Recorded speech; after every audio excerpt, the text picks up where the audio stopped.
Anuja, Parimala are you name it, ஒரு character இருக்காங்க, ஒரு கதாபாத்திரம் இருக்காங்க. So this is basically going to be a குட்டி story telling time. You name it. Okay, இந்த பர்சனுக்கு வந்து பாஸ்டில் 3 எக்ஸஸ் இருக்காங்க, 3 எக்ஸ் பாய் ஃப்ரெண்ட்ஸ் இருக்காங்க. ஸோ இந்த விமென் வந்து அவங்க லைஃப்பை பற்றின ஸ்டாரியை ஒரு ஆள்கிட்ட ஷேர் பண்ணுறாங்க. அவங்க சொல்கிறாங்க, என் ஃபர்ஸ்ட் எக்ஸு, என் செகண்ட் எக்ஸ், என் தேர்ட் எக்ஸ், இவங்க எல்லாருக்குமே என் மனசறிஞ்சு நான் வந்து நல்லது தான் பண்ணியிருக்கேன். ரோட்டில் நின்று அழுதுருக்கேன், கெஞ்சிருக்கேன், கதறிருக்கேன். எத்தனையோ நாள், பல நாள் நான் சாப்பிடாமல் தூங்காமல் வேலைக்கு அப்படியே போயிருக்கேன். நிறைய செக்ரிஃபைஸ் பண்ணியிருக்கேன், என் காசாக இருக்கட்டும், என் லவ்வாக இருக்கட்டும், என் எனர்ஜியாக இருக்கட்டும். எட் அவங்கக்கிட்டேருந்து எனக்கு வந்து ஒரு ப்ராப்பரான ஃபீட்பேக் கிடைக்கல. என்னோடய ஜென்வின் லவ்க்கு வந்து அங்கே வந்து அங்கீகாரம் கிடைக்கல. என் கூட அவங்க கமிட்டட் பாண்டிங்கில் வரவே இல்லை, இந்த மாதிரின்னு சொல்கிறாங்க. அண்ட் ஷி ஆடட், என் வீட்டில் நான் வளர்க்குற பப்பீஸாக இருக்கட்டும், பூனைக்குட்டியாக இருக்கட்டும், நான் ஒரு அம்மா ஸ்தானத்தில் அன்பு தான் நான் கொடுக்குறேன், இந்த மாதிரி அவங்க சொல்கிறாங்க. இதுலேருந்து உங்களுக்கு என்ன புரியுது? அந்த ரிசீவர் இருக்காங்களே, இவங்க கதை சொல்கிறத கேட்குறவங்க, அவங்க வந்து யாருன்றது இங்கே வந்து நீங்கள் முக்கியமாக கண்காணிக்கணும். சில நேரத்தில் நம்ம மனசு கஷ்டமாக இருக்குன்னு சொல்லி யோசிக்காமல் நம்மளை ஜட்ஜ் பண்ணிடுவாங்க. அது நமக்கே ஃபயர் பேக் ஆயிரும்னு தெரியாமல் ரொம்ப வருஷம் தெரிஞ்சவங்க, சின்ன வயசுலேருந்து தெரிஞ்சவங்க, கூட வேலை செஞ்சவங்க, பக்கத்து வீட்டுக்காரவங்க, இந்த மாதிரி தாட்டில் நீங்கள் வெல் ட்ரெயின் பண்ணாத ஆளுக்கிட்ட, ஒரு சைக்காலஜிஸ்ட், மைண்ட் செட் கோச், ஒரு கவுன்சிலர், இந்த மாதிரி ஆளை தவிர்த்து நீங்கள் மற்றவங்கக்கிட்ட வந்து உங்கள் பிரச்சனை ஷேர் பண்ணும்போது உங்கள் முன்னுக்கு ஆறுதலாக தான் அவங்க பேசுவாங்க. ஆனால் உங்கள் பின்னாடி உங்களை பற்றி என்ன பேசுவாங்கன்றதை கண்டிப்பாக வந்து நீங்கள் வந்து தெரிஞ்சுக்கணும். பிகாஸ் எப்படி உங்கள்கிட்ட சொல்கிறதுனா, இப்போ இந்த உமன் வந்து இந்த ஸ்டாரி சொல்லியிருக்காங்கல்ல, அந்த பர்சன் பொண்ணு என்ன சொல்லுவாங்கன்னா, இந்த பொண்ணா, இதுக்கு 3 எக்ஸாமில் முன்ன ஷீ இஸ் வெரி கேரக்டர்லெஸ் அப்படின்னு சொல்லுவாங்க, தப்பாக பேசுவாங்க. இந்த மாதிரி விஷயங்கள் நடக்கும். தச்சு பை லக், பை சான்ஸ் அந்த பர்சன் உண்மையாக அந்த லிசனர் நல்ல பர்சனாக இருந்தால் மேபி அவங்க பட்ட கஷ்டத்தை உண்மையாகவே புரிஞ்சுக்கலாம். பிகாஸ் ஒரு ஸ்டாரியில் என்றைக்குமே 2 சைட் இருக்கும். நம்ம சைட்லேருந்து இங்கேருந்து பார்க்க நம்ம 6 தெரியறதுனால மண்ணுக்கு ஆப்போசிட்லேருந்து பார்க்குறவங்களுக்கு நம்ம 9 தெரியாதுன்னு நம்ம சொல்லவே முடியாது. So if you encounter something, heal பண்ணுங்கள். ஆனால் அதுக்கு முன்னே இந்த மாரல் ஆஃப் ஸ்டாரி நான் என்ன சொல்ல வரேன்னா, இப்போ இந்த அனுஜா ஸ்டாரியே இருக்குது இல்லையா, இந்த அனுஜான்றது நம்ம வந்து இந்த ரோலுக்கு கொடுத்த ஒரு கதாபாத்திரம். But you can name it. இது நீங்களோ உங்களுக்கு தெரிஞ்சவங்க இந்த மாதிரி சுச்சுவேஷனை, ஒரு பேட் பாஸ்ட்டை வென்ட் த்ரூ பண்ணியிருக்காங்கன்னா, அந்த சுச்சுவேஷனில் அவங்கள ரொம்ப பேட்டாக ப்ரொடெக்ட் பண்ணப்படுற ஒரு சுச்சுவேஷன் ஏற்பட்டிருக்குன்னா, கெட்ட பேர் வாங்குற எல்லாருமே கெட்டது பண்ணியிருப்பாங்களான்னா இல்லை. ஒரு மெச்சுவர்டான ஆளுக்கு, வாய்ஸ் திங்கருக்கு இது தெரியும். ஒரு கதையில் கெட்ட பேர் வாங்குறாங்க ஒருத்தவங்கன்னா, தப்பு உண்மையாகவே முழுக்க அவங்க பேரில் தான் இருக்குமான்னு தெரில. ஆனால் அந்த மாதிரி கெட்ட பேர் வாங்க சிச்சுவேஷனோ ஹியூமன்ஸோ கிரியேட் பண்ணியிருப்பாங்க. அந்த பர்சனோட கர்மா கூட அதை வந்து கிரியேட் பண்ணியிருக்கோன்றது தான் உண்மை. So when you try to tell something to someone, இப்போ இந்த அனுஜான்ற ஒருத்தங்க சொல்லியிருக்காங்க இல்லையா, எல்லாருக்குமே நான் ரொம்ப அன்பு கொடுத்தேன், ஏட் எனக்கு வந்து அங்கீகாரம் கிடைக்கலன்ட்டு.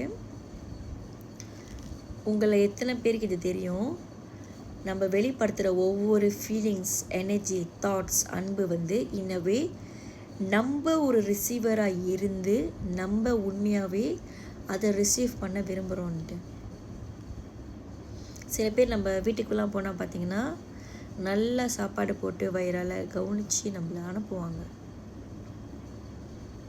தே குட் பி சம்ஒன் தட் அவங்களும் நாளை ஒரு இடத்துக்கு போனால் அவங்களுக்கும் இந்த மாதிரி ஒரு மரியாதை கிடைக்கணும், அட்டென்ஷன் கிடைக்கணும்னு எதிர்பார்க்குறவங்களா இருப்பாங்க. சில பேர் நம்மக்கிட்ட வந்து நம்மளை கொஞ்சம் பிரெயின் வாஷ் பண்ணுவாங்க. இந்த பிராண்ட் போடு, எல்வி பர்ஃப்யூம் போடு, இந்த காடி பாவிலா, மலேசியா காடி வேணாலா, இந்த மாதிரிலாம் பேசுவாங்க.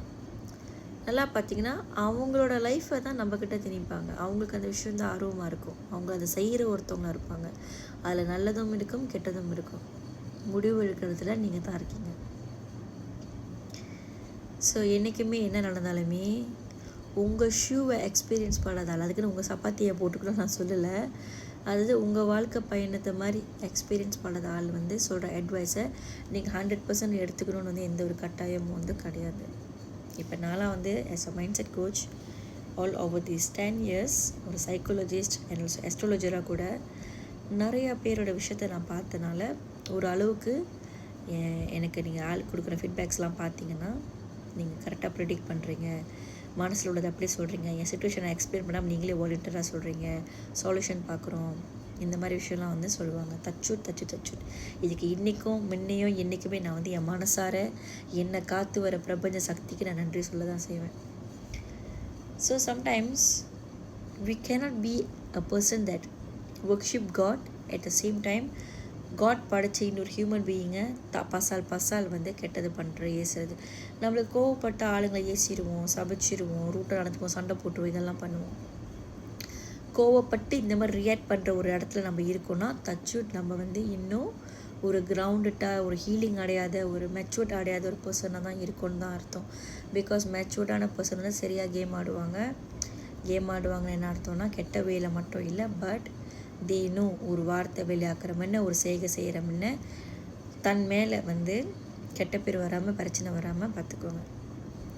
ஒரு எக்ஸாம்பிள் இப்போ நான் சொல்லணுன்னா நிறையா எக்ஸ்பீரியன்ஸ் நான் பார்த்துருக்கேன். ஆளுங்களை ஹேண்டில் பண்ணி அதில் முக்கியமாக வர தரப்பு என்ன இருக்குன்னா ஹஸ்பண்ட் அண்ட் ஒய்ஃப். அந்த ஹஸ்பண்ட் வந்து பாஸ்ட்லேயோ இல்லை ப்ரீசன்லேயோ சில வெளி உறவோடு இருந்திருப்பாங்க. ஆனால் ஒய்ஃப்க்கு தெரிய வரும்போது மனசாட்சியே இல்லாமல் ஆபட்டமாக சேர்ந்து பழகணும்னு சொல்கிற ஜென்டில்மேனுங்களும் இருக்காங்க. அது முடிஞ்சிருச்சுமா, இப்போ அது ஒன்றுமே இல்லை, தப்பு பண்ணிட்டா மன்னிச்சிருமான்னு சொல்கிற ஜென்டில்மேன் இருக்காங்க.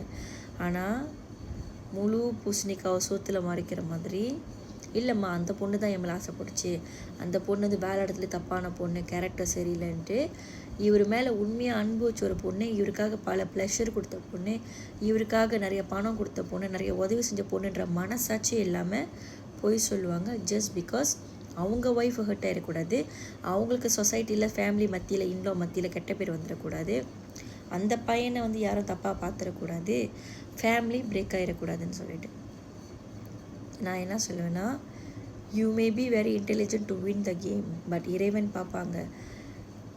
பெண் சாபம் கொலநாசம்னு சொல்லுவாங்க. பெண் சாபம் கொலநாசம், if not my mistaken.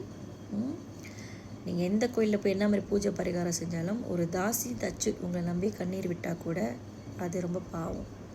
So இந்த எக்ஸ்பீரியன்ஸில் நிறைய பேர் நான் பார்த்துருக்கேன். சில மெச்சூர்டான ஒய்ஃப் வந்து அந்த அஃபேர் வச்சுருந்த ஒருத்தவங்கள்ட்ட கான்ஃபரன்ட் பண்ணி மரியாதையான வேலை முடிச்சிடுவாங்க. I hope you are also from a good family. Situation happen, இதுக்கப்புறம் இதுமாதிரி பண்ணாதீங்க, I am already having a life with this man அப்படின்ற மாதிரி. சில பேர் லோ கிளாஸாக நடந்துக்கிற சில பேர் இந்த கெட்ட வார்த்தையில் ஏசுறது, வீடு புந்து அடிப்பேன்னு சொல்கிறது, மிரட்டுறது, கொலை மிரட்டல், இந்த மாதிரி விஷயம்லாம் பண்ணுவாங்க. நம்ம கையில் அதிகாரம் பவர் இருக்கிறதுனால நம்ம எல்லா விஷயமும் வந்து பண்ண முடியும்னு சொல்லவே முடியாது. ஏன்னா உங்கள் தரப்பில் வந்து உங்களுக்கும் தெரியும் உங்கள் ஹஸ்பண்ட் வந்து கொஞ்சம் ஃபீலிங்ஸ் அதிகமாக உள்ளவர், இந்த தப்பு அவர் பண்ணியிருப்பாருன்னு உங்கள் அடி மனசுக்கும் வந்து ஒரு விஷயம் தெரியும். ஏன்னா நீங்களுமே இறைவனை கும்புற ஒருத்தராக இருந்தீங்கன்னா உண்மையாக. ஆனாலுமே ஜஸ்ட் உங்களோட மறுவாவாஜாக பண்ண உங்கள் ஃபேமிலியை பற்றி கூட்டாளிங்க சொந்தக்காரங்களும் தப்பாக பேசக்கூடாதுன்றதுக்காக அடுத்த ஒரு பெண்மணியோட நடத்தையை பற்றி தப்பாக பேசுறது, மாமனார் மாமியார் மேலே இப்போ மாமனார் எக்ஸாம்பிள் ஒரு இஷ்யூவாக இருந்தால் அவங்க மேலே பழி போட்டு எஸ்கேப் ஆகுறது, குடும்பத்தை பிரிக்கிறது, நம்ம ஹஸ்பண்ட் சிப்ளிங்ஸ் கூட க்ளோஸாக இருக்கக்கூடாதுன்னு நினைக்கிறது, பாஸ்டில் இருந்தவங்களை மட்டமாக நடத்தணும், இப்போ லெட்ஸே அவங்க ஒரு டிவோர்ஸியாக இருக்காங்கன்னா எக்ஸ் ஒய்ஃபை பற்றி தப்பாக பேசணும்னு நினைக்கிறது, இந்த மாதிரி செய்கை எல்லாமே வந்து ஒரு முக்கியமான காரணமாக இருக்கும். இப்போ வேலை இடத்துல வந்து ஒருத்தவங்க வளர்ச்சியை பற்றி தப்பாக பேசுகிறது, கூட இருக்கிறவங்க பற்றி போராமப்படுறது, இதெல்லாம் நீங்கள் பண்ணிங்கன்னா கூட நீங்கள் வாரத்தில் 5 நாள் செய்யும் எடுத்தோம் எவ்வளோ தீச்சட்டி தூக்கி என்ன பண்ணாலுமே உங்களுக்கு வந்து ஏன் நான் அங்கேயே நிற்கிறேன்னு ஃபீல் பண்ணிச்சுன்னா இதுதான் முக்கிய காரணம். ஏன்னா மனசு அழுக்காக இருக்குது, புத்தி சரியில்லை. கடவுள்கிட்ட போனீங்கன்னா எதை கேட்குறீங்களோ கடவுளையே தெரிஞ்சோ தெரியாமல் அறிஞ்சோ அறியாமல் நான் யாருக்காச்சும் பாவம் செஞ்சுருந்தா என்னை அதை உணர வச்சு என்ன அதை மன்னிப்பு கேட்குறேன் அப்படின்னு வேண்டிக்கோங்க. அதுக்கப்புறம் உங்கள் மேனிஃபெஸ்டேஷன் டிசைர்ஸ்க்காக ப்ரே பண்ணிக்கோங்க. கண்டிப்பாக சேஞ்சஸ் மேஜிக் பார்ப்பீங்க. ஏன்னா மற்றவங்களுக்கு துடிக்க ஒரு பாவத்தை தப்பாக பண்ணிவிட்டு அறியாமல் பண்ணுறது ஒரு human nature, we are not perfect. ஆனால் ஒரு தப்பை பண்ணிவிட்டு நம்ம லைஃப் மட்டும் நல்லா இருக்கும்னு நினச்சிங்கன்னா அந்த வாழ்க்கை ரொம்ப நாளைக்கு தச்சு நிலைக்காது.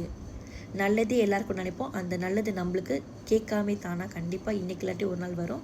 ஓம் நம சிவாய.